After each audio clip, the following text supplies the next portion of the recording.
mula sa bulwagang pambalitaan, himpilan at sandigan ng bayan. Narito ang AGX News. Magandang umaga, Luzon, Visayas, Mindanao. Narito ang inyong tagapaglingkod, Anay Ibio, para ihatid ang headlines sa ngayong araw. Polusyon na naidulot umano ng littering nakakasira ng ating kalikasan. At ngayon, narito si Lester James Pron para interviewin ang ating kababayan.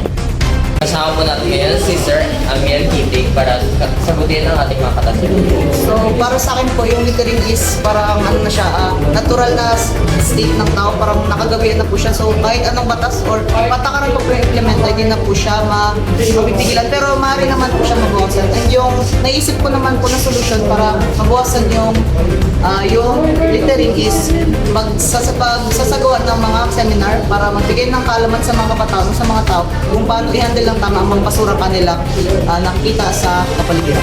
Narito si Francie Malaya Roslyn na guulat.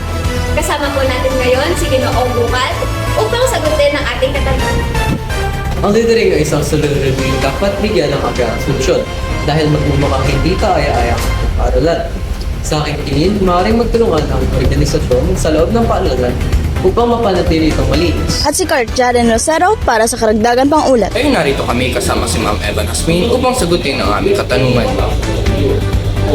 Para sa akin, dapat iwasan natin yung littering or yung pagtatapon ng basura kung saan-saan kasi pwede itong mag-cause ng sakit at pag-spread ng mga bacteria. So, para maiwasan ito, kailangan ay may proper na basurahan. So, doon nakalagay yung, may label yun, doon nakalagay yung mga klase ng basura na pwede itapon. Halimbawa, mga plastic, mga grupo yun, biodegradable and others.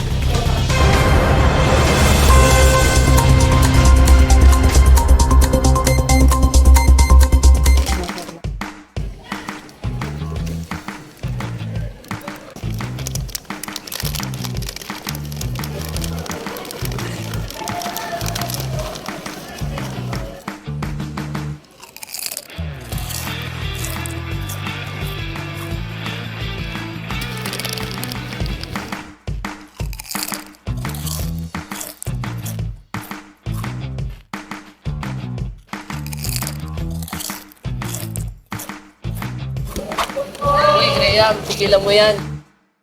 Bakit yung nagtatapon ng basura sa daanan? Alam mo ba ang masama yan? Wala naman din basura yung basura. Eh, di basura lang. Ngayon na alam nyo na masama ang pagtatapon ng basura, ano nga ba ang dahilan kung bakit ito masama? Ang littering o pagtatapon ng basura sa lugar na di nararapat ay isa sa mga sanhi ng polusyon sapagkat ang mga chemical na plastic ay napupunta sa tubig o lupa at nakakapaglason sa halaman at mga hayop. Karagdagan pa nito, ang mga basura ay maaaring makain ng mga hayop at ito ay maaaring magdulot ng kanilang pagkamatay.